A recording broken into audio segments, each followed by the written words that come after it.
dong. It's like you're better off having the double dong side of it. It's like, great. I love baseball.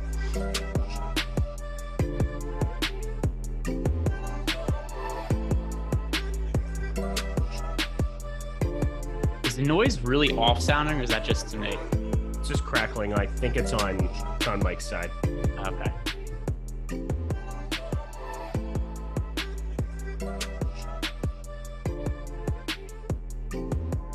Good morning, everybody. Welcome to the MLB Strategy Show presented by Prize Picks. I'm Eric Lindquist, excited to talk to this 13 that's probably going to become 12, could become 11 or 10 MLB DFS slate. Looking forward to all these games, whichever ones we get here. Excited to talk through with my buddy Greg Ehrenberg at G Ehrenberg DFS. He is king of the people. He is believer that Joel Embiid is not going to be playing this evening. Erroneous on all counts. Greg Ehrenberg at G Ehrenberg DFS. How you doing, my dude? Well, it is officially no longer a 13-game MLB slate because the Yankees-Royals game was just canceled. I assume the Mets-Phillies game is going to be canceled next. Yep. So I live in the Northeast area. I believe Mike Lawrence might live somewhere around the area of Philly. Nobody knows for sure, but I know the weather's supposed to be really bad today, kind of up and down. So we know for sure there's no Yankees-Rangers game, and I assume there's going to be no Phillies-Mets game either. Do you think he cheers for the Bills more than the Eagles now that the Bills are better? I think he does.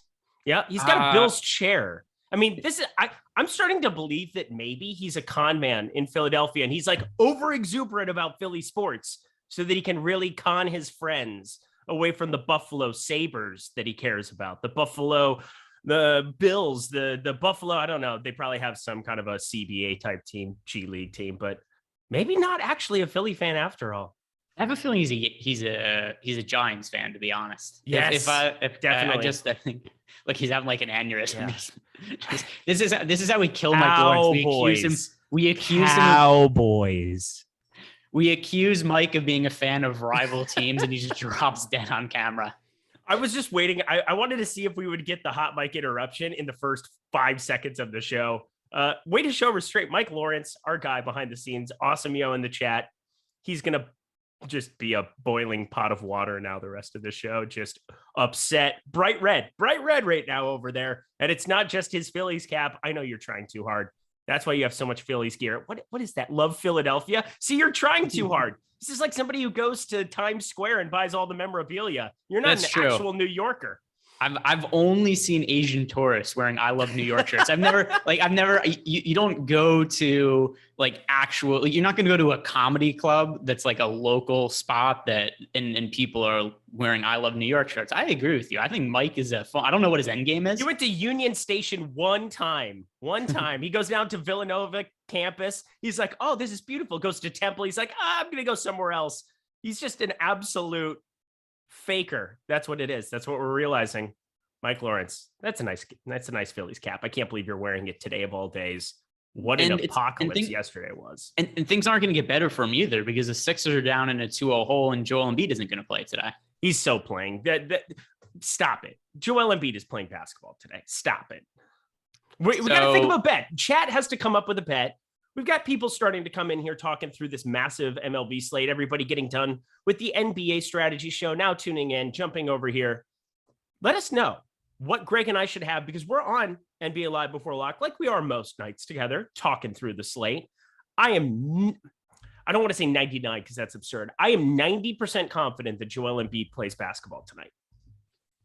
I am 90% sure Joel Embiid does not play basketball tonight. I mean, it all comes down to whether he could pass the concussion protocol test or not. It's out of our hands. It's out of his hands, really. He just has to pass the cognitive test. I don't even know what they call it. I brought it up before. What Kobe Bryant used to tell young players to do and what he used to say is he would intentionally fail the test before the season started because that becomes your baseline. Then if you actually get a concussion, you have to then test equally or better to what you did at the start of the year. So you would just intentionally fail it. And then they come up and they'd be like, hey, how many fingers are we holding up, this, that, or the other? And he just didn't have to do particularly well after having a concussion to pass the test.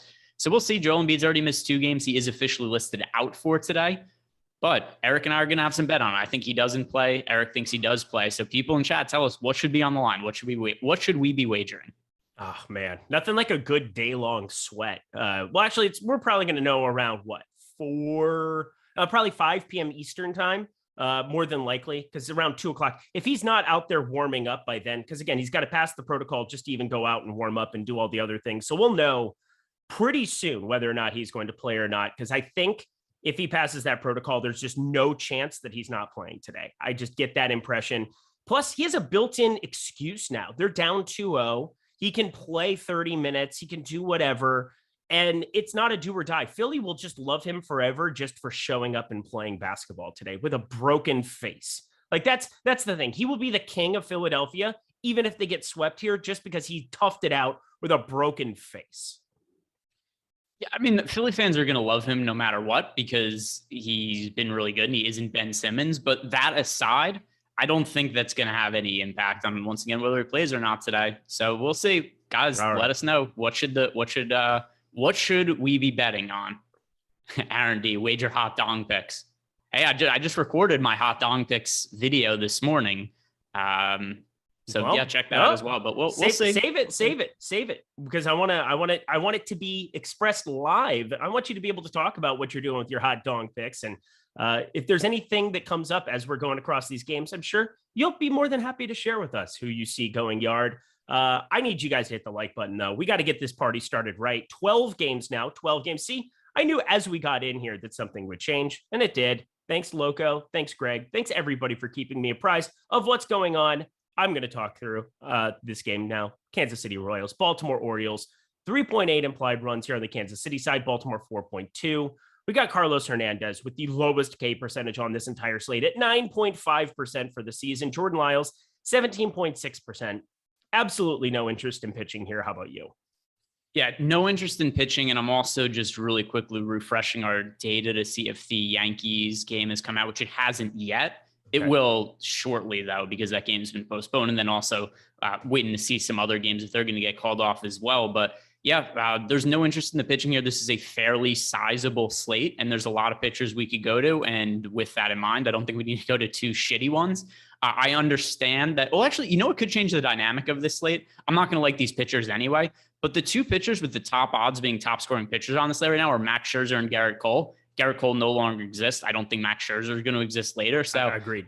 I might have to be a little cautious when I say there's a lot of good pitching options on this slate, because that might not be the case 15 minutes from now. But that aside, these aren't the two pitchers I'm going to want to get behind. Yeah, we're going to talk about that game. I'm looking at a number of spots. I find it hard to believe that Philadelphia is not going to get rained out today, just from what I'm looking at in radar.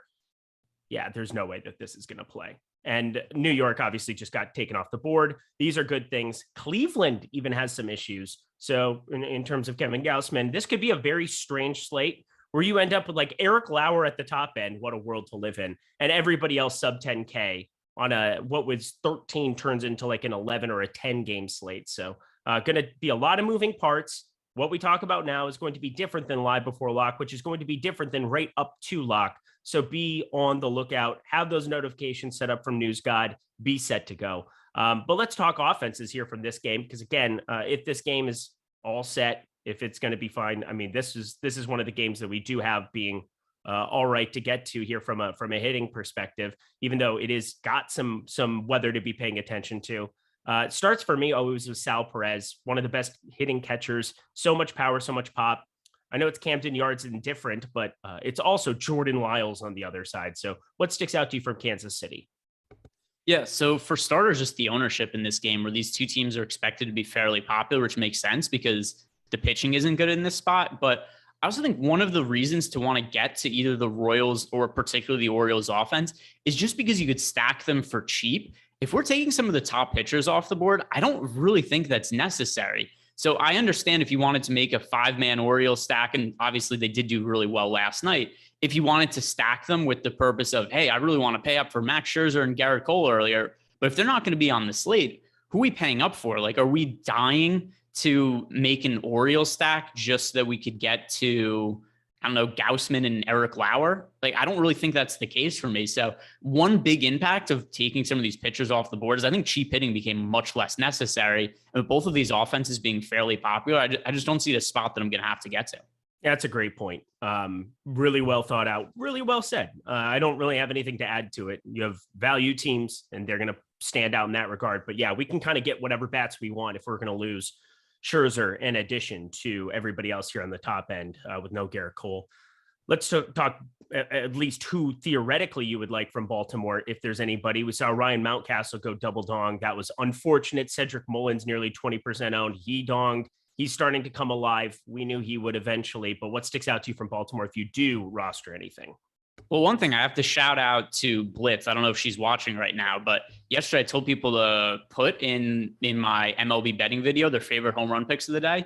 And Blitz was the first one to respond, and she said Ryan Mountcastle, and he homered twice yesterday. So shout out to that. But that aside, there are a lot of individual hitters that are really cheap, even if I don't necessarily want to make a lot of 5-man stacks of the Orioles. Cedric Mullins was super popular yesterday. He homered. He's now homered in back-to-back games. He was a really, really good hitter last year, and to this point, he's been a little bit underwhelming, but it seems like he's getting it going again, considering he's homered in back-to-back games and the price hasn't caught up. So, Cedric Mullins makes sense as a one-off. Same goes for Trey Mancini. He's had a slow start to the year. I want to ask you, though, how much of this, of the Orioles offense struggles, do you think has just been coincidence? And how much do you think is because of the change in dimensions of Camden Yards? I mean, part of it, too, we have to remember that it's freaking May 6th on the East Coast, and it's not exactly 90 with humidity yet either. Like, this isn't a team that has a ton of pop throughout the entire lineup. I think there's guys like Hayes who are hitting the ball pretty hard now. We'll see if that can maintain for him long term. Ryan Mountcastle, Mancini, Urias is really hitting the ball hard. And so, yeah, I mean, some of the offensive struggles, they played in Oakland for a series. They've been here. I think that it's just a small sample size, and it's hard to really mine out a ton until the weather really flips. And there's ways that we can grade this ball, in kind of weather independent ways, but it still doesn't end up being the exact same for me. I think you move out the fence to left with all the righties outside of Cedric Mullins, and it's just going to make it harder for home runs to be hit there long term, but it also creates more space for doubles, triples, things of that nature. So we'll see long term if it has a major effect on their hitting, but I think it's just still too soon to just say, all right, purely a pitcher's park now. Yeah, I'm kind of on the same page with you in terms of it's going to be clear. They moved the fences back. It has to be more favorable to pitchers than it was last year, but I'm not convinced it's just going to be this uber pitcher's park. I'd want to see a little bit more sample size on it. And then like El Negro Loco saying in the chat, he thinks the game's going to get postponed anyway, and there's a pretty good chance of that. So all this conversation might be for naught anyway. Well, we have to talk about them because, if they're not off the board here.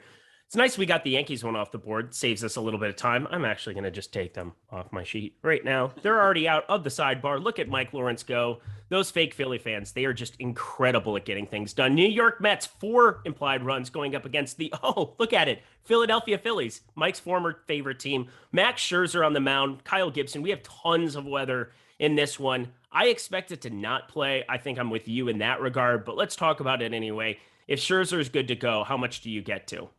Yeah, so especially with Garrett Cole off the board now, and I've been skeptical of Garrett Cole this year, and I don't think he's quite the same pitcher he was in the past, but that aside, he has pitched better as of late. Doesn't matter for this late because he's off the board now. But with that said, with him off the board, for sure, I think there's no doubt that Max Scherzer, should this game play, is the number one payout pitching option to get to. Here's the downside. I don't think the game's happening, and even if it does, I'd be really skeptical of any kind of in-game delays or a rain causing the starting pitchers to come out. So as of right now, I've taken this game out of my player pool, and I don't think I'm going to end up putting it back in. So once again, if the game plays, which both of us are on the same page, we don't think it's going to, play Scherzer. Nothing else looks all that interesting, but I don't think the game plays. Yeah, 3.5 implied runs just is kind of a nice gesture by Vegas. Max Scherzer, before fly ball pitcher, he has those tendencies, and you have a bunch of lefties and Harper, Schwarber, things of that nature where some solo shots are in play, but I don't think we're going to be going out of our way to pick on them. The weather's terrible. I don't think there's any full stack potential. And even for the Mets on the other side with the 4 implied total, that might look good on those 6 gamers we had yesterday, but on a 12 game slate, or, could end up being 10, whatever it is. I feel like with double digit games on the slate, it's going to be hard for me to land on any Mets offense against Kyle Gibson. Are you on the same page? Yeah, for sure. I'm just looking through because I know what game is coming up next, and I'm curious if we have a starting pitcher for it yet. But if the Mets, well, also, I think the ownership is going to be a little bit wonky here in terms of projections because of the weather concerns that would cause people to get off it. And that would mean that there would be less ownership going to it. But either way, right now, I'm just taking the game out of my player pool. All right. Well, Game that's coming up next is Toronto and Cleveland. We'll get to that in a second. But first, I want to just throw this out there right away.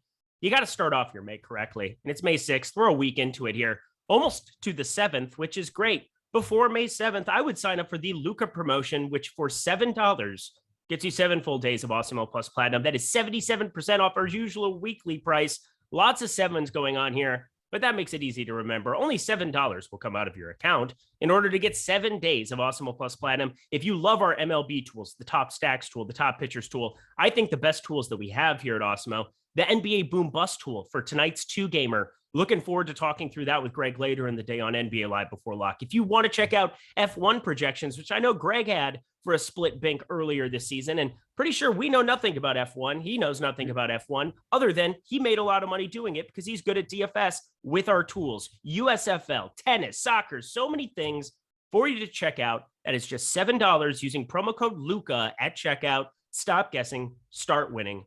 Join us at Awesemo Plus today. I find I'm a lot better at talking through that stuff in the morning because, I'm not forcing it. I'm not, beaten down by my dog. There's no sadness in my eyes yet. I'm just ready to go. I'm just chipper. The day has lots of potential. Let's go. Next game, Toronto Blue Jays, Cleveland Guardians, Kevin Gausman.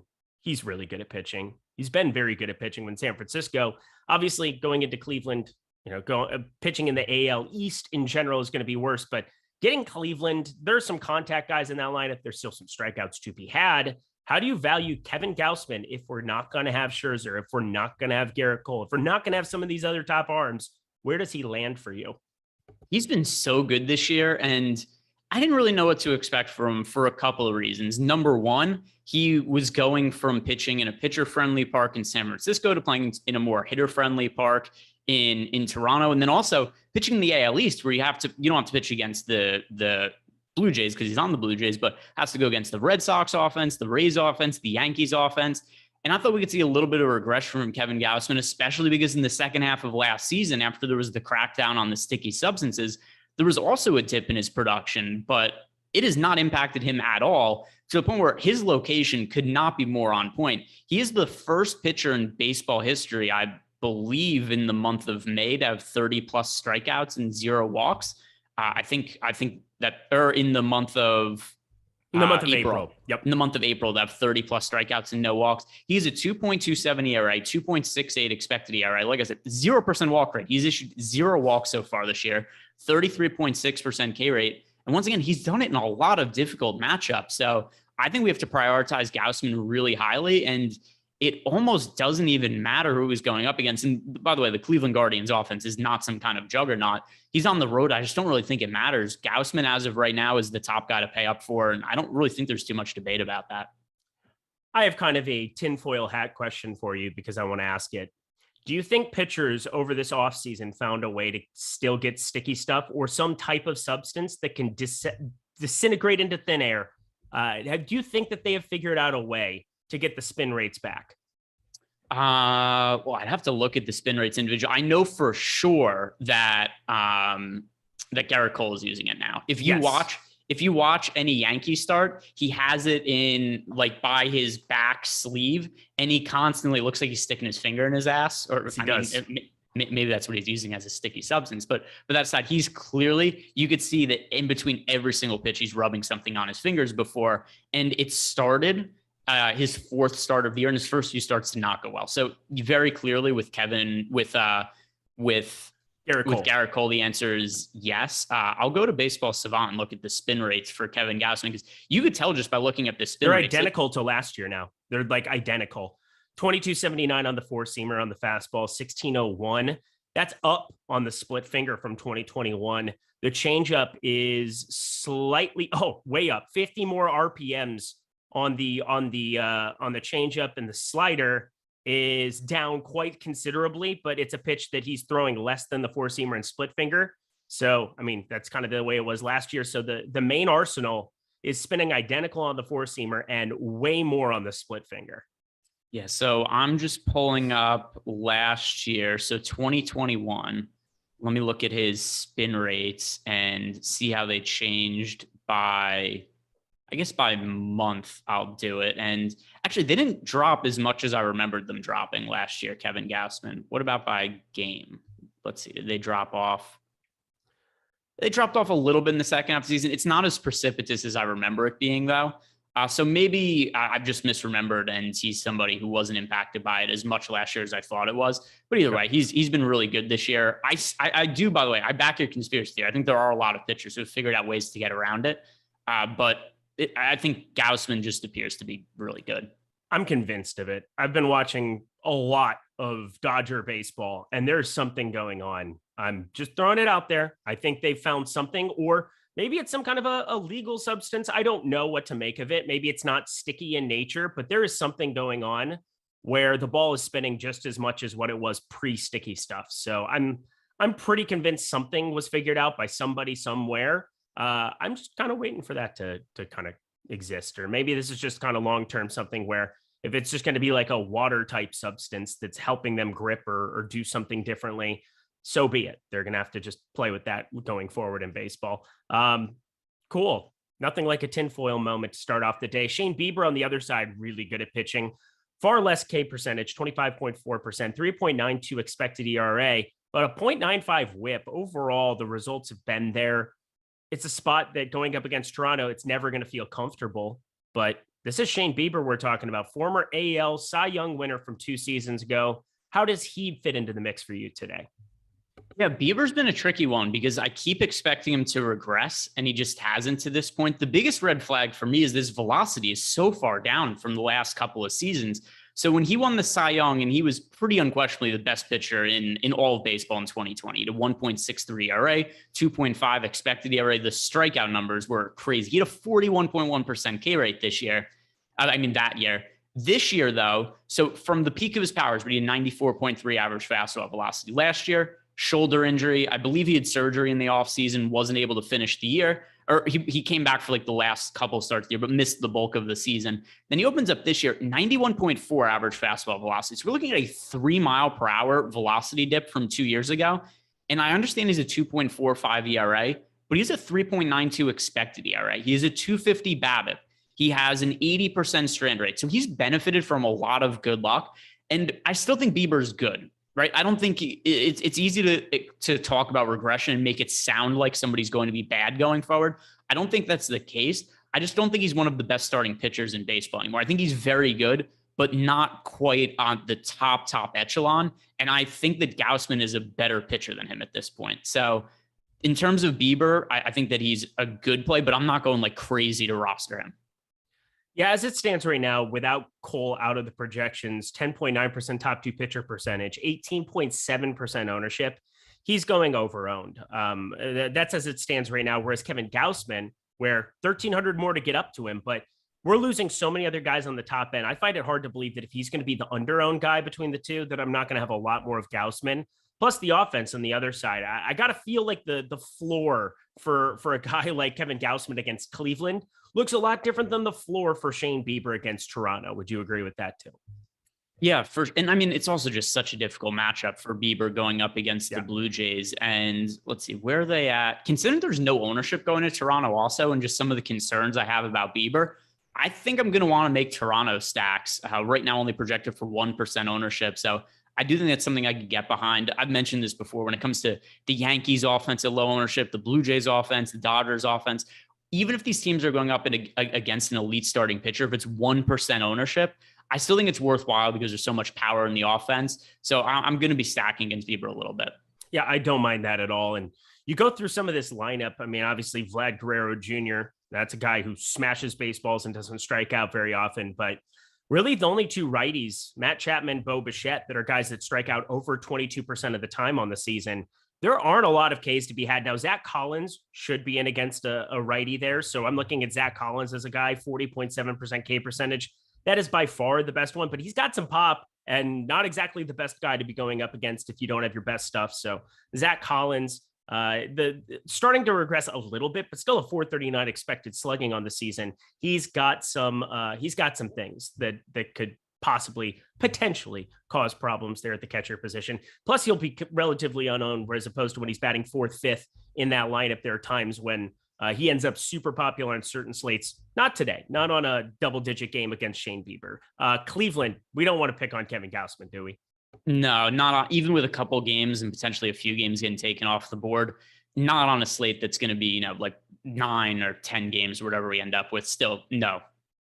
All right. Chicago White Sox, 3.7 implied runs going up against the Red Sox in Fenway. Vince Velazquez, days of yore on Mike's former favorite team, the Philadelphia Phillies. He had some stuff, but now he doesn't. 24.1% K percentage, 6.23 expected ERA. I guess a middling K percentage against a Chicago or against a Boston lineup that has some strikeouts available, especially with Story now batting higher up in the order from time to time. Against a righty, we'll see if that kind of ends up being the case too as well. But Vince Velazquez, how does he kind of land on your board today? Yeah, so Vince Velazquez has not been good for a really, really long time at this point. So this year, 4.58 ERA, 6.23 expected ERA. The last year, he was really any decent. So, 2018, he had a 4.85 ERA. The underlying numbers weren't bad, but, we're like 6-7 years in the past since we could find a good game from Vince Velazquez. I think he's pretty washed at this point. The stuff still isn't terrible in terms of velocity, but he struggles with walks. He struggles with hard contact. He lets guys get on base. And then once they're on base, guys hit home runs against him. He's had an above average home run to fly ball rate every single year of his career. So with that in mind, I always think that it makes sense to stack a little bit against Vince Velazquez. And this is a pretty potent Boston Red Sox offense. So it's one to get to. Yep, probably on the same page as you there. We'll see what the ownership lands on. We have Nathan Eovaldi on the other end, and I think he immediately vaults up the board for me with the absence of Cole, probably the absence of Scherzer. 28.1% K percentage in the early going of this season, 0.94 whip. Really good real life pitcher. Obviously, it was a big part of what they did in the World Series victory. I look at Eovaldi as a guy that I've never really rostered a crazy amount, but with the K's starting to spike, this would be the highest K percentage he's had for his career at 28.1%. If that maintains, he's 32 years old. So, there's still a little bit of room for improvement, possibly. How does Eovaldi stack up for you?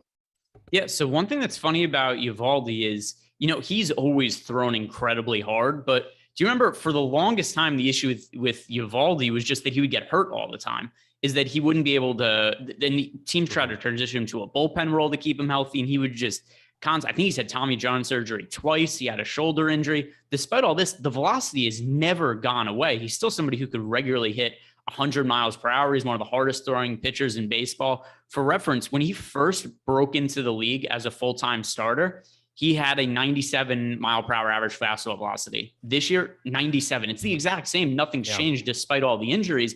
But the thing that's crazy about him is what made him so valuable last year, both for real life and fantasy, is that he just pitched more innings than a lot of other guys, and he was super durable. And this is somebody who Boston just never has an issue with allowing him to pitch 6-7+ innings when that isn't something a lot of other pitchers do. So he's a 2.51 ERA this year, 3.64 expected ERA. You mentioned the uptick in strikeout rate. This is a guy also for his career has a sub 20% K rate, but last year he had a 25.5% strikeout rate.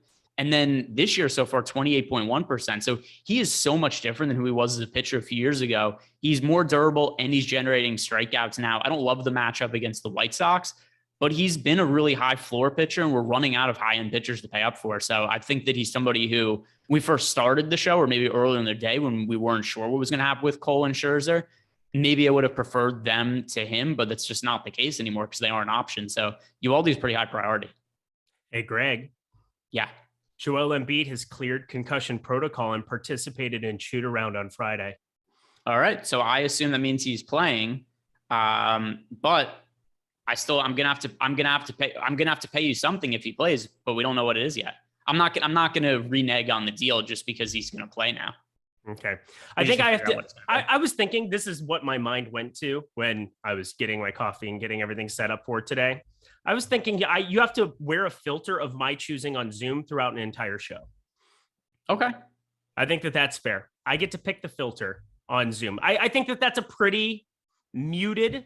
I think that's a very fair bet. Or it could just be for the half hour after show. You have to wear it throughout the entire after show. We'll keep it professional for an hour and then we'll just get weird.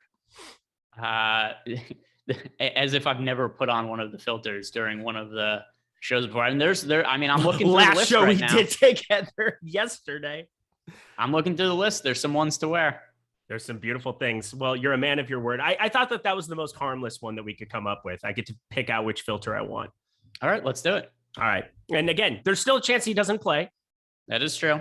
But that chance has gone down extremely, extremely further down the list than what it was before. I'm like 99% sure he's playing now. Yeah, I'm 99% now too, but I was 90% before. God. Yeah. I you know what though? It's sad because normally I should have just bet more props. I already bet the unders on quite a few Sixers, but I can't put them all together the way that I want to. Damn you, California. Damn you. Let's keep it rolling. We've got the White Sox. I really don't have any interest. I saw somebody said stack the White Sox. Yeah, GQ. GQUE. That's great. I like that. GQ. But I don't like stacking the White Sox today. How about you, Greg? I don't. So right now they are positively leveraged just because they're so low owned. But once again, a lot of the data is going to be a little bit wonky because we've got games that are in that aren't going to potentially be playing. The Yankees are still in. Mets and Phillies, that game is still in. But as of right now, it's going to be hard for me to get behind them on a bigger slate. And once again, I really do like Eovaldi. Well, let's talk Boston because I think this is where we're gonna extract some of the value from this game. And I look at Devers. Oh boy, 54.4% hard hit percentage. Xander Bogaerts back on top of his stuff. 487 at the shortstop position, which is abnormally loaded for the most part this season. Trevor Story's been bad, no doubt about that. We'll see where he ends up in that lineup. Verdugo has been a guy I've been playing a lot against righties, and I don't think that should surprise anybody. Who really sticks out to you from the Boston side to stack up? Yeah, a lot of them. So in the build I made this morning, I ended up with more Red Sox stacks than any other team. And I mean, just across the board, I ended up overweight to everybody. So Devers is the one that's pretty popular at 18%, and Bogart's also at 15%. But other than that, JD Martinez 8% owned, Kiki Hernandez 4%, Verdugo 8%, Velazquez 5%. Like there's a lot of really low owned hitters in the lineup, which also is something like maybe look at Devers and you might say like, hey, he's 18% owned. That's fairly popular. Sure, but if you're making a 5-man stack of this team, there just isn't that much ownership going to other guys. So I don't think it's all that problematic to stack this team up, and it's going to be the team that, at least as of right now, I have more exposure to than anybody else. Anything else from this game? Nope. I think we've covered it.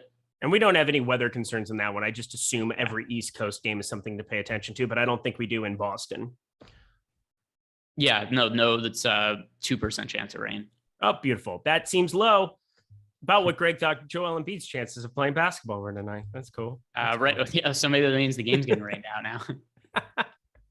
I guess so. Mike Lawrence coming through in the clutch here. When we started the show, we didn't have Milwaukee Braves stuff out because this is a mismatch on paper in terms of starting pitchers because Eric Lauer is apparently God. And what if I told you on a slate that used to have Garrett Cole, that does to a certain extent has Max Scherzer, that has Nathan Eovaldi? The highest K percentage so far in the year of our Lord 2022 is Eric Lauer of the Milwaukee Brewers at 36.6%, 2.84 expected ERA, 0.99 whip.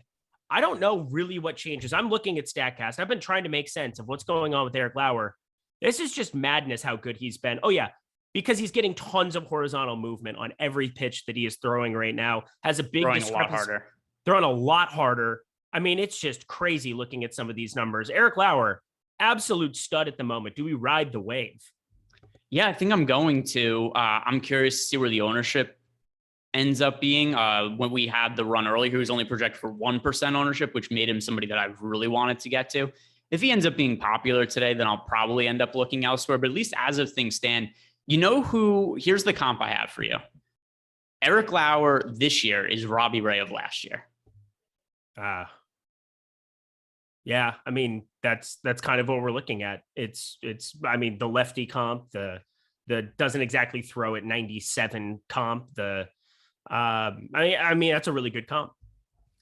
And it's I mean, he's also been better in the past than what Robbie Ray had been in previous seasons prior to last year. So it's been a steady incline for Lauer, particularly with the velocity. So 2020, and Lauer was terrible in 2020, although he also only pitched a few starts that year, but his average fastball velocity was 91.8. Then last year was 92.5. This year all the way up to 94.1. So there does appear to be more arm strength there. And just the results, 1.93 ERA, 2.84 expected ERA, 36.6% K rate. He's been really good. It's going to be hard for people to project him properly because it's such a small sample size, but considering there are tangible things we could look at, you mentioned increased movement. We're looking at increased velocity. Is he going to be this good all year? Probably not, but I do think he's going to be really good. So I don't want anything to do with the Braves. And if Lauer remains contrarian, I think it's a good pay up to be contrarian spot. Oh, yeah, definitely. I'm with you. Again, highest K percentage on the season so far. Yeah, it's only a month. It's only 5 starts or something of that nature. How many starts does he have? I believe it's 5 on the season. He has 4 starts on the year. But this is like a phenomenal sample size of something just changed. The Philly game, the Cubs game, both of those teams do have some Ks involved, but so does Atlanta. So I feel with you where I think he's going to be a pay up to be contrarian guy for me. I do want to pay attention as far as game environment goes. It's blowing out 15 miles an hour to left in Atlanta right now as it stands. It's going to be 77 degrees at first pitch. So there's a little bit of concern just in terms of the game environment where I don't think I'm going to completely write off some one-offs from Atlanta. Obviously, you get a guy at the catcher position like Travis d'Arnaud, but he's up to 5,300 on DraftKings. So that makes it a little bit easier for me to say, nah, we'll be okay. On the other side of this one, oh boy. So I said it's kind of a mismatch. Huascar Ynoa, I think, is the projected starter here. That's what it was listed on DK. That creates a lot of problems. I guess they've now made it Strider and Chavez. So that has changed here a little bit. That was the one we were paying attention to. The FanGraphs had as Ynoa to start off, but he's been so bad that it looks like he's been relegated to not a starting role here. Looks like it's going to be Chavez, Jesse Chavez. We remember him in Texas. I believe he was with the Angels for a hot second, but the longer reliever, Spencer Strider, is who I'm now looking at. He's gone 33 pitches. He's gone up to 71 pitches on the 11th. So there's definitely some stretched out capability as a long reliever. He's 4K flat. I don't really see anything in his arsenal that says that I shouldn't have a little interest if he's going to be a flat 4K, but we've lost so many top end pitchers that might not need to go all the way to the bottom to try to make that work. What do you see? Do you see anything here to get to from Atlanta? Not really. I don't like the offense. Even the pitching situation is a no for me because we don't know how deep Strider is going to go. I'm just looking at the bullpen numbers now for the Braves this year, just see overall, has this been a good bullpen or not in terms of what the matchup looks like on the other side. Atlanta's bullpen has been very, very good so far this year. It has a 3.46 xFIP, 2.82 Sierra. They're generating a lot of strikeouts, not walking guys. I'm not going to look to roster Strider or Chavez, but I'm not going to stack against them either because this looks like a bullpen game with a very good bullpen. So this is just going to be constantly having to face hitters. I mean, the Braves pitchers, it's constantly going to set up bad matchups for the Brewers offense, considering looking at the bullpen numbers. So I'm going to be writing off both sides. Okay. Well, that's easy enough. Saves us some time. Move on to the next one. Yeah. Maybe. Oh, yeah. Cool. I didn't. Yeah, that's cool. Zach Logee. There we go. Oakland Athletics going up against my Minnesota Twins, who, God, Byron Buxton, just out of his damn mind. It was really tilting to not have 40% of a 40% owned batter yesterday who just was guaranteed to homer. He's not guaranteed to homer. That's why I didn't do it. But my God, has he been incredible here? Zach Logee, I don't really know what to make out of anything from him. All I know is that Vegas has a 4.3 implied run total here for the Twins. That's good enough for me to go that direction. Cole Irvin is the guy who's now listed on Oakland. There's been a lot of switching up, it looks like. But Zach Logee was the guy who's originally supposed to be out there, 16.7% K percentage. Cole Irvin was placed on the injured list yesterday. Yeah, there we go. So that it's going to be Logee. I got it right. You have it wrong, DK. StatCast. Enjoy that. I win. Zach Logee, he's going to be the starter here in this spot. How do you feel about him? So let me look, because actually, like you, I had this written down as Cole Irvin as the starter, but then I was looking through. I was like, Zach Logee, number 22 prospect for Oakland, so not expected to be much of anything. He was a back end round 9 pick, 2017. Once upon a time here, he has all of 27 pitches here in the big leagues, 16.7% K percentage. There's nothing really to mine out of that. I'm looking at some of his velocity numbers. There is really not a lot that exists there. 90 miles per hour is where he's topping out at. Yeah, Twins are going to be popular again. Good times. By the way, Logee's minor league numbers this year are terrible. Like, they didn't have anybody better to call up. So in AAA this year, Logee has made 4 starts. He's a 5.63 ERA and a 7.88 FIP in AAA. His strikeout rate, 17.1%. His walk rate, 10.5%. How the hell did this guy get called up considering how shitty he's been in the minor leagues?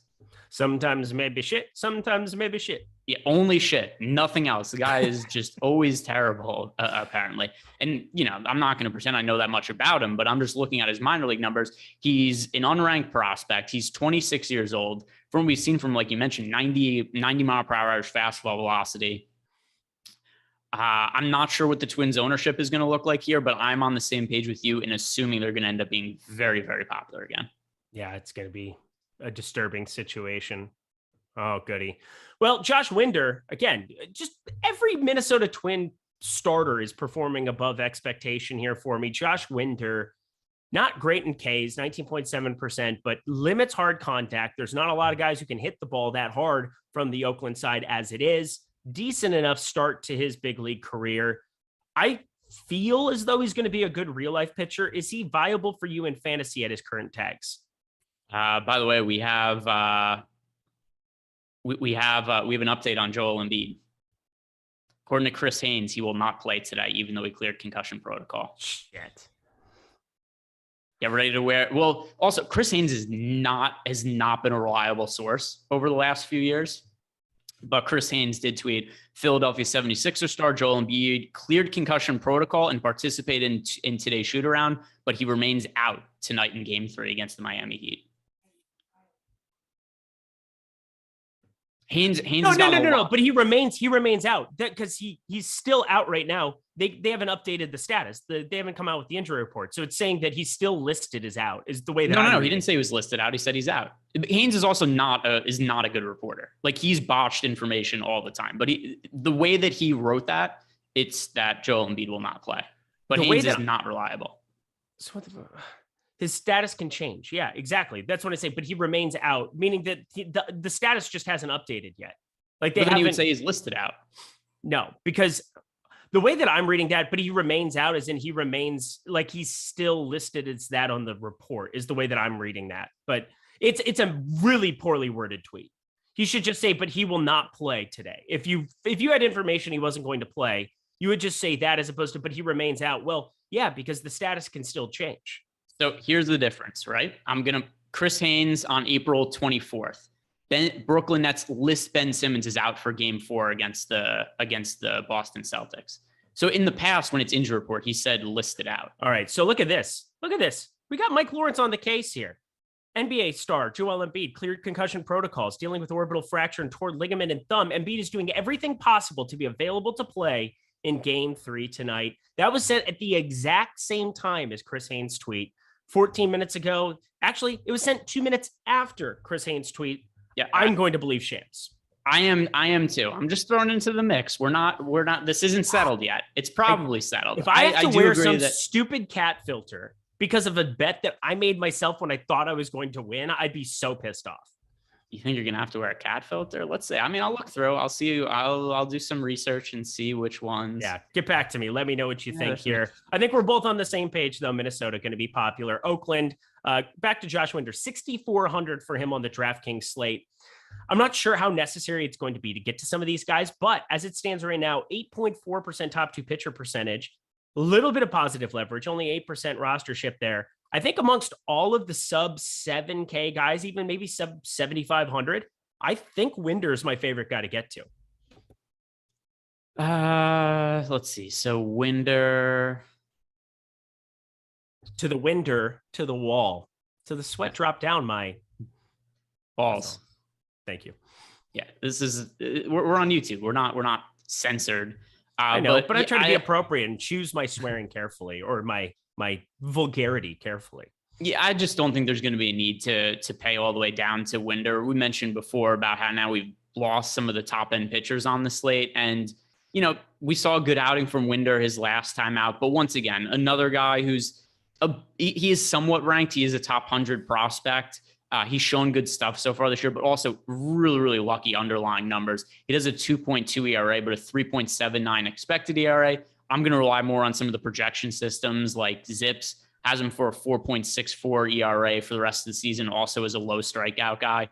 If he was the flat min at say like 4K, I would be more interested, but even at 6,400, I don't really have that much interest in an SP2, and then FanDuel, that'd certainly be a no.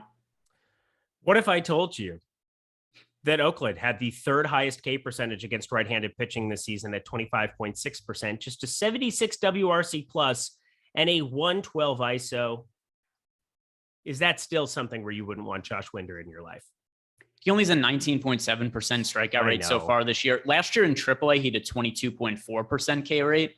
So I hear you. This isn't a good team. They don't strike out a ton, but if he wasn't generating a whole lot of strikeouts last year in AAA, I don't really think that necessarily gets better just because he's facing a bad Oakland offense. Okay, but just something to keep an eye on. It's not exactly the most intimidating matchup, and seems like these Twins are just really good real life pitchers this season. I mean, Bailey Ober's getting by on the skin of his teeth. We've got, a number of Joe Ryan's a god, but that's a different story for a different day.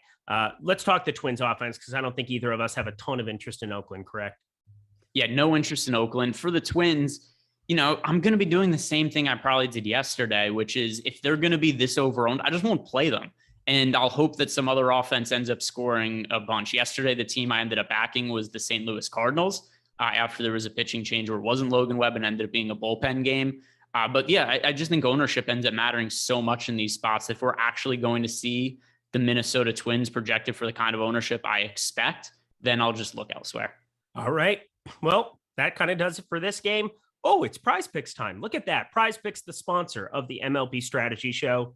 We love playing at Prize Picks, and here's why. Because even if you play a 5-player parlay card and it doesn't hit, if you only get 4 or 5 right, even if you get 3 or 5 right, you're still getting some money back. You're actually 2xing. You're doubling your money in the event that you get 4 or 5 right. And 3 or 5 still gets you 0.4x. Oh, but that's not all, my friends. You'll get 1 free month of Awesemo Plus Platinum just by signing up. And if you use promo code Awesemo, you'll get $100 first match deposit bonus. It's as simple as that. There's no Sharks optimizers. There's none of the stuff that we're talking about in terms of DFS, but we have the data. We have the tools at oddshopper.com to help give you what you need. And we've got Greg's hot dong picks here too. We can talk about the guys that could be projected for over 0.5 hits, over 0.5 runs in certain spots.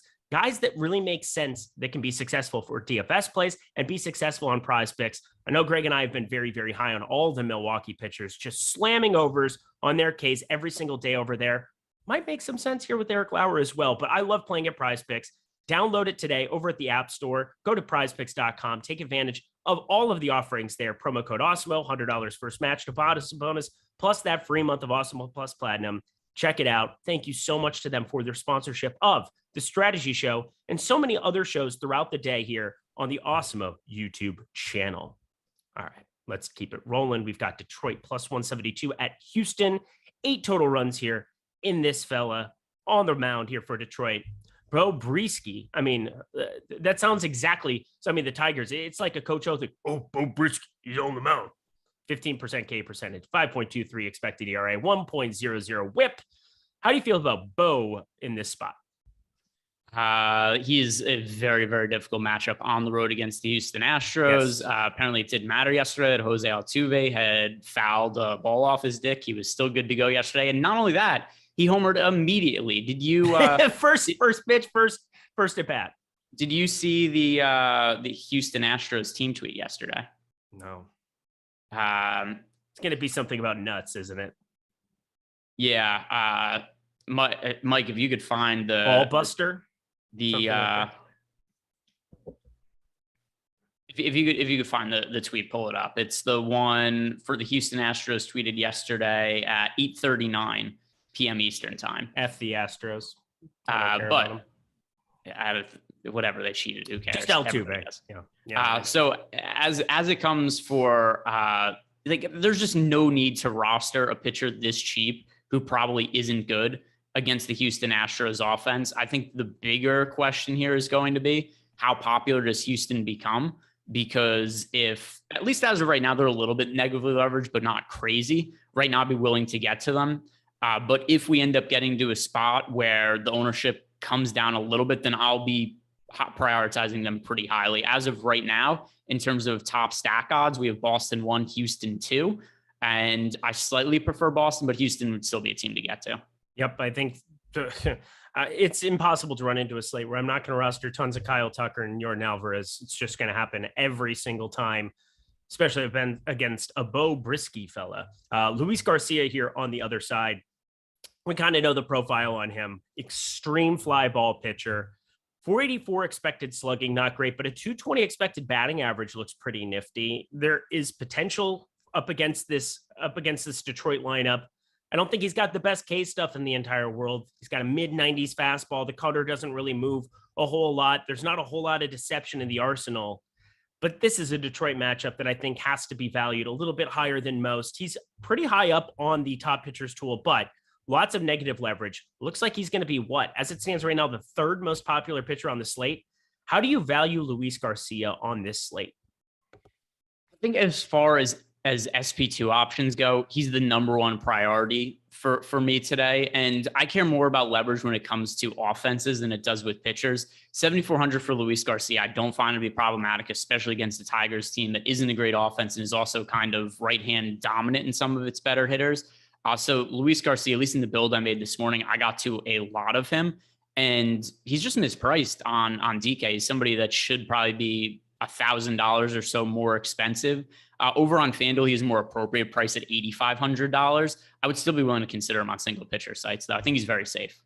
Homering on the first pitch of the game, that's nuts. Look at that. Mike Lawrence pulling up the Shams tweets, pulling up the Astros tweets, pulling up the fake Phillies fan tweets. I mean, it's just incredible. It's incredible what this guy can do. He can manipulate people into thinking that he's a Philadelphia lifer. It's incredible. The reason he was able to pull that up so quickly is because he's also a Houston Astros fan. So he already knew. He already knew that tweet. He saw it yesterday. He follows them. He has notifications on for the Houston Astros Twitter account. Because he works for the CIA and he's actually a plant in Philadelphia. I love Philly. Look at my cup. Look at this. I love Philly. But he's actually just working for all these other major league teams. He's doing their dirty work. He gives me Cobb vibes. Does give me Cobb vibes for sure. All right. Houston, Altuve, Bregman, Tucker, Alvarez. We just play them all, right? Yeah, I think this is a really good team to stack in this spot. We're looking at, like you said, Bo Brisky on the mound. We haven't seen him pitch all that much. He's pitched 10 innings this year. He has 6 strikeouts and 4 walks. I think it stands to reason he's probably not going to be all that good this year. The Houston Astros are going to have one of the best offenses in all of baseball, and just top to bottom, there's so much power upside in this team. Jose Altuve is going to be really popular, but nobody else is really all that popular in the offense. Yordan Alvarez is only 12%. I think that is pretty crazy. I was looking earlier, somebody had, based on batted ball data, what the expected WOBA for every hitter is, just using batted ball data this year, not results. And Yordan Alvarez was number 1 in baseball. Not all that surprising. He is a ridiculously good power hitter. Doesn't matter whether it's left on left, left on right, and he has a platoon advantage here anyway. But yeah, I think Yordan Alvarez every night should be the most popular hitter on the Astros. It just hasn't really been the case lately. He's the scariest person to look at in a batter's box in Major League Baseball. Like, he looks way more intimidating up there than Vlad Guerrero Jr. Mike Trout would still be the one I'm most afraid of. That's probably true. But if you're a righty and you're going up against anybody, I got to imagine you're looking at Alvarez. He's just got like that stare up at the pitcher. He's just like all business. Like, he is like an all business dude. It's pretty terrifying. He's very good at hitting baseballs. I'm also mad because I missed an Austin Powers joke opportunity. Brisky out of way. What in reference to what though? That's the line from Austin Powers too. No, I know, but what were you going to be making? Bo Brisky. His name's Brisky. Oh, got you. Brisky out of way. I didn't put 2. Yeah, Brisky. All right, that would have worked. I know. I'm sorry for your loss. I am too. Washington Nationals 3.7 implied runs. We will carry on. Los Angeles Angels 4 implied runs here for them in Anaheim. Adon on the mound here. Joan Adon for the Washington Nationals. You rostered him once upon a time on opening day. We shall roster him no more. 7.82 expected ERA, 1.67 WHIP. Confirmed not good, Greg? I don't think he's confirmed not good because he still has really good stuff. But he's confirmed not polished yet. And considering the size of the slate, I don't think we have to consider him. Like you just read off with his numbers, 7.33 ERA, 7.82 expected ERA. He did generate a bunch of strikeouts in the minor leagues, and in his brief time in the majors last year, he also generated strikeouts. 95 average fastball velocity, holds the velocity deep into games. The Nationals have let him pitch deep into games, sometimes ill-advised. He's gone deeper than he should have. But yeah, there's no reason to consider him on this slate. And I think it's not a bad spot to stack against him with the Angels either, because the Angels have a very potent offense. Yeah, they seem okay. They seem like a team that is okay at hitting of the baseballs, which is kind of what we're interested in. Jaime Barria on the other side. He's a guy that isn't really that stretched out. I don't think we even need to talk about him, do we? No, we don't have to. And even in the past, he hasn't been a high upside fantasy pitcher because of his lack of strikeouts. And now that he isn't stretched out, it's another issue. Jaime Barria. Wasn't gonna miss two opportunities. Nobody's ever done that, but that honestly, that was the most genius thing that's come through my head ever. Hey, the bar's very high, but I also didn't get sarcasm. The reference. You don't know Ave Maria? No. Oh, yeah, you're Jewish. You've never heard Ave Maria? No, I have no clue what that is. Oh my Lord. What is that? It? Must have been a very jarring thing to just hear me sing. I was just confused. Okay. Well, we'll culture you after the end of this. I forget, again, you're Jewish. It doesn't, if you grew up, I guess Catholic, it's the Ave Maria. It's like it's a thing. Look at that. Mike Lawrence, he's got tears in his eyes. He's like, Eric just made a good joke. It was okay. Yeah, Jaime Barria, at the same time that he's not the bestest of pitchers long-term, he's had some decent enough stuff, but I'm just not looking at Washington as a team to go nuts with in a bullpen type scenario here. Can you roster Juan Soto? Yeah, you can roster Juan Soto. I don't really see a whole heck of a lot else that I want to get to from Washington. Do you? So when it comes to Washington against Barria, once again, Barria isn't stretched out, but the Angels do have a good bullpen behind them. So kind of no matter where we look in this game, it's going to be tough sledding for the Nationals offense. So in the interest of time, we could write them off. All right. Los Angeles Angels. Boom. Talk to me about them because we have interest there. Yeah. So when it comes to the Angels, I do think it's a really good spot for them. However, right now they do have the second worst leverage score on the entire slate. It does seem a little off to me that they only have a 4% chance to be a top stack. So that is something that probably is going to look different later on in the day. But I do like the Angels offense. If we're going to see them become super popular, I'll look elsewhere, but or else this is a good spot against the Don who struggled this year. All right, 4 games to go. We're going to go 15 over, obviously. That's going to 75 minutes. It makes sense on a bazillion game slate that is going to be what happens. So smash the like button because we're putting in that overtime. Working 9 to 5, even though that's not really what we do. We kind of work like, for me, 5:30 a.m. to 9:30. We don't have time for this. Just hit the like button. How about that? Colorado plus 125 at Arizona. We're looking at this spot as one where Chad Kuhl has been pitching above his head. Merrill Kelly been pitching above his head. But neither of these offenses are that good. And if Merrill Kelly just keeps it going, and if Merrill Kelly is going to be this pitcher long-term, I have a ton of interest in rostering him at pretty low ownership. How about you? So, I mean, he's so much more expensive than he should be. But Merrill Kelly at $8,200 over on DraftKings. He's $8,900 on FanDuel.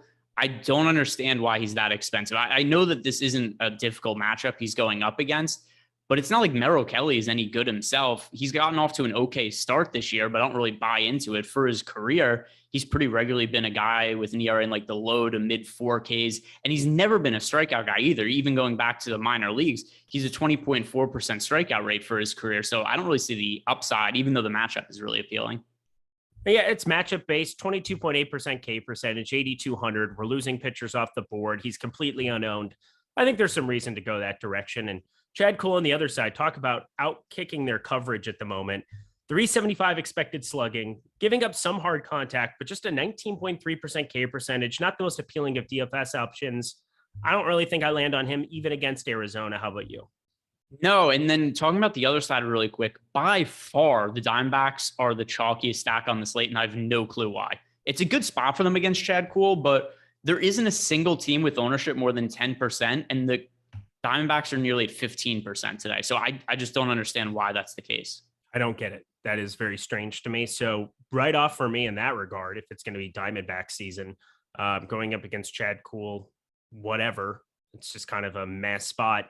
Colorado on the other side, Merrill Kelly, I might view him a little bit differently, just slightly, not just results based to this year, but somebody that once upon a time just seemed to be a guy that was going to be decent enough. The NL West is not the best of divisions to be pitching in as a righty, especially when you look at the San Francisco lineup, the Dodger lineup, historically, also San Diego the last couple of years.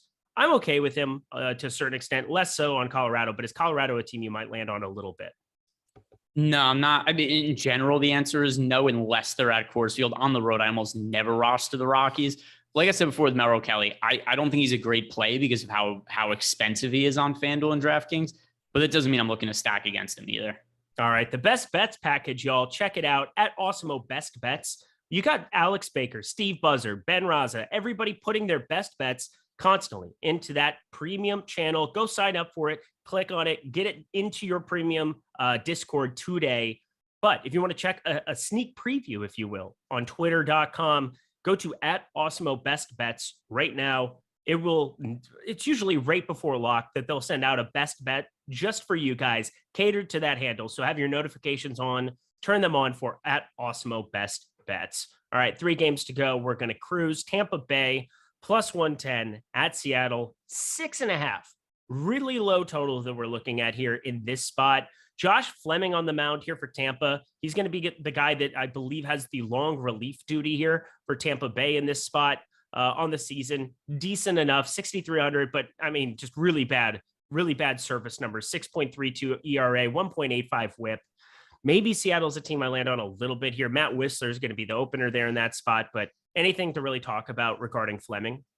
Not really. Tampa Bay is a really good bullpen. Also, they've had a good bullpen for a lot of years. They're really good at finding diamonds in the rough, which has kind of been something Tampa Bay's done across the board for the last handful of years.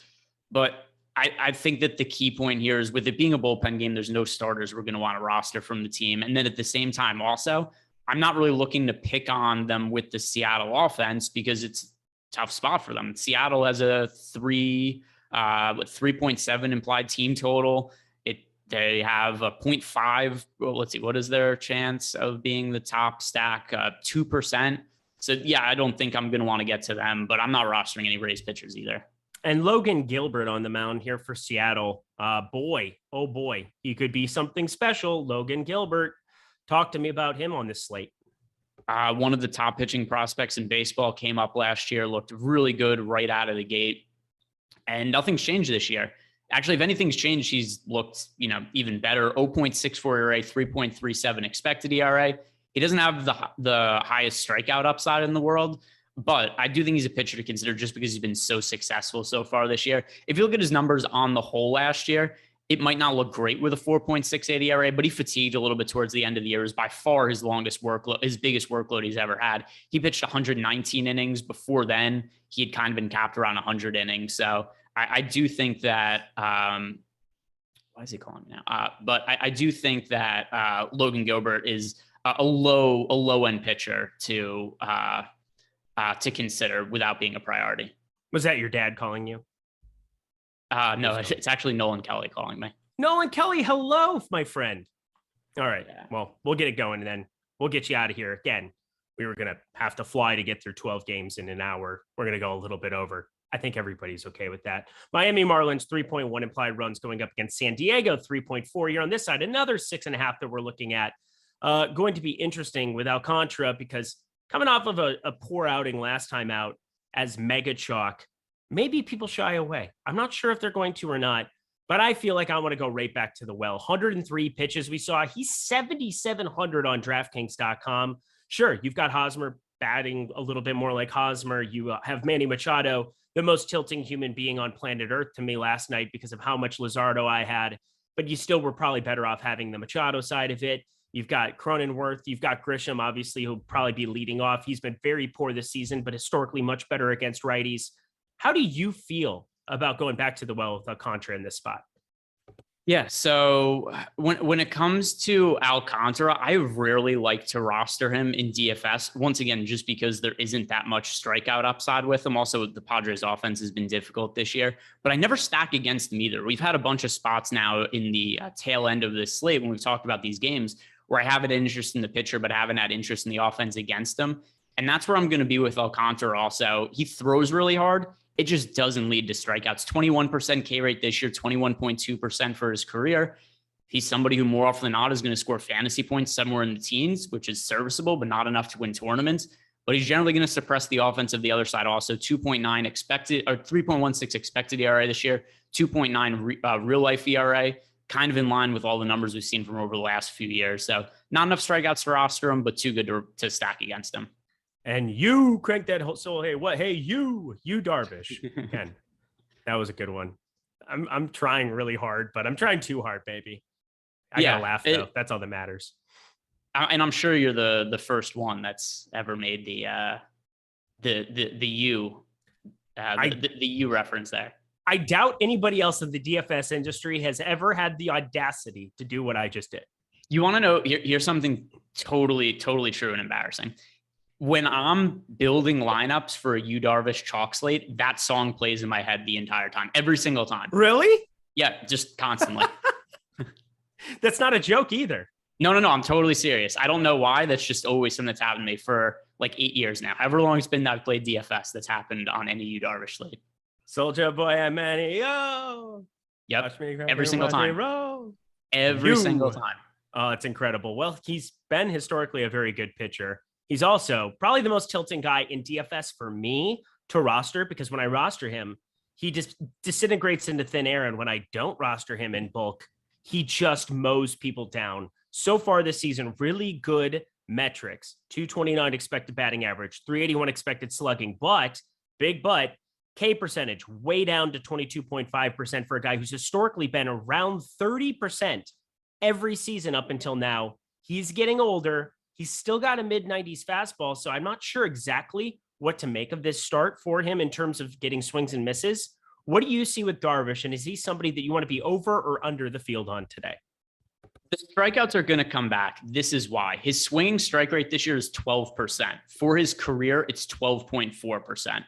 So it's just, it hasn't ultimately led to strikeouts, but he's generating swing and misses at the same rate. So the Ks are ultimately going to be there. The results also have been down. He has a 4.44 ERA, but look at the underlying numbers, 3.23 expected ERA. And like I said, also, I think we're going to see positive regression in the strikeout stuff. With Scherzer and Garrett Cole both likely off the board today, I think it's going to be hard to not prioritize Yu Darvish. $9,400 over on DraftKings, a little more expensive on FanDuel, $10,200. But once again, I think he's somebody who's going to land in a lot of my lineups. I'll probably prefer Gausman a little bit, but it doesn't mean I'm off Darvish. Darvish is going to be right behind Kevin Gausman as like a 1B pay up option. Yeah, I'm looking at the top stacks tool. I mean, this is just really unappealing. San Diego, third lowest top stack percentage on this slate. Miami, a little bit higher up because Darvish has shown the propensity in terms of just giving up massive games to teams out of the middle of nowhere. But I'm still not prioritizing any offense in any capacity here. Is there any specific batter outside of like a Machado that you might want to get to here? No, like I said before, Alcantara is a really quality starting pitcher and also generates a lot of ground balls, which caps the upside of opposing. Even if he gives up 3 or 4 runs, it's generally not going to be via home runs. So I feel good writing off the offenses on both sides of this. Cool. St. Louis, final game of the day. Plus 106, San Francisco, 7 total runs here in this one. Jordan Hicks, just another kind of relief role type thing for Jordan Hicks. He's been at the very bottom of the top pitchers tool constantly because, well, he just can't get up enough pitches. 63 pitches is what he's been topped out at. He's starting to get more stretched out as a starter, a guy that once upon a time was a good reliever for this team through some heat, but I don't really think he's a necessary piece of today just because of that pitch count. And then on the other side, Alex Cobb is kind of the main talking point here from San Francisco, has shown some stuff, has one of the best pitches in baseball when working. But do you see this being a guy that you want to get to against a very potent top of the St. Louis lineup? So here's the one benefit that Alex Cobb has worked. Well, 2 benefits. Number 1, obviously a pitcher-friendly park in San Francisco. And then number 2, this is a very right-hand dominant St. Louis Cardinals offense. And then you look at some of the numbers for Alex Cobb this year, very limited sample size. He's only pitched 10 innings. He has a 5.4 ERA, but a 1.48 expected ERA. And he was pretty solid last year also for the Angels, 3.76 ERA, 3.95 expected ERA. Considering some of the pitchers we've had come off the board, I think that we could look at Alex Cobb in the mid-range as a decent contrarian option. Love it. Yeah, St. Louis, a 90 WRC plus against righties on the season. Against lefties, they have a 145 best in baseball. So you're looking at two different teams just in the way that they set up. That makes sense when you have 94,000 right-handed batters. I'm with you there. Nothing really I want to get to from the St. Louis side. How about you? Yeah, not really for me. Once again, just the right on right matchup is going to be a little problematic. Same thing also when it comes to the park being really pitcher friendly. So yesterday I thought was a little different because you and I had texted about this, but we were expecting them to face a lot of left-handed relievers, which made it look like a little bit more favorable of a situation for them. Not quite so much going up against going up against Alex Cobb today. And on the other side, San Francisco, anybody that you want to get to, we have some lefties at the top of this order. Good to see you. Stremski back, Jock Peterson back. Those guys I'm okay rostering up against Jordan and Hicks. Anybody else specifically stick out to you? Not really. Once again, it's a big slate. And Jordan Hicks, he's pitched well in this kind of pseudo starter role. So we're probably only getting 3 or 4 innings out of Jordan Hicks. And he's not going to be the same guy throwing 104 miles per hour in those innings.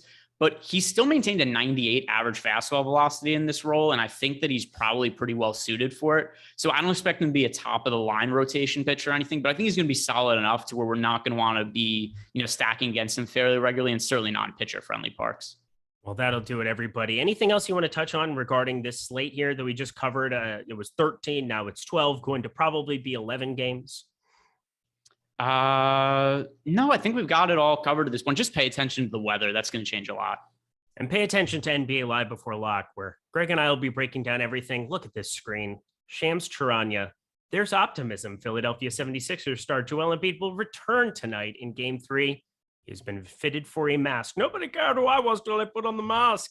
And will need to feel comfortable before green light. One of the NBA's great playthrough pain efforts recently. Shams, poetic, beautiful, and a trusted source. Greg, unlike Chris Haynes. Let's see what Chris Haynes comes back with. I said the way that he worded it, he remains out. It just means that he remained out on the report because nothing changed yet. That's the way that I read it. No, I think Haynes is just bad. Because once again, we don't have to relitigate this. I've got other stuff to do. I've got a meeting that I'm late to. Okay, get out of here. Goodbye. He's Greg Ehrenberg. Go follow him at Ehrenberg DFS. Our guy, Mike Lawrence, Awesemo, behind the scenes, doing great work. Thank you so much to Prize Picks for their sponsorship here. Make sure you check out the MLB Live Before Lock show later in this afternoon and the NBA Deeper Dive, NBA Live Before Lock. Looking forward to it. He's Greg. He's actually funny. I'm Eric. I tried to be. We'll see you guys later.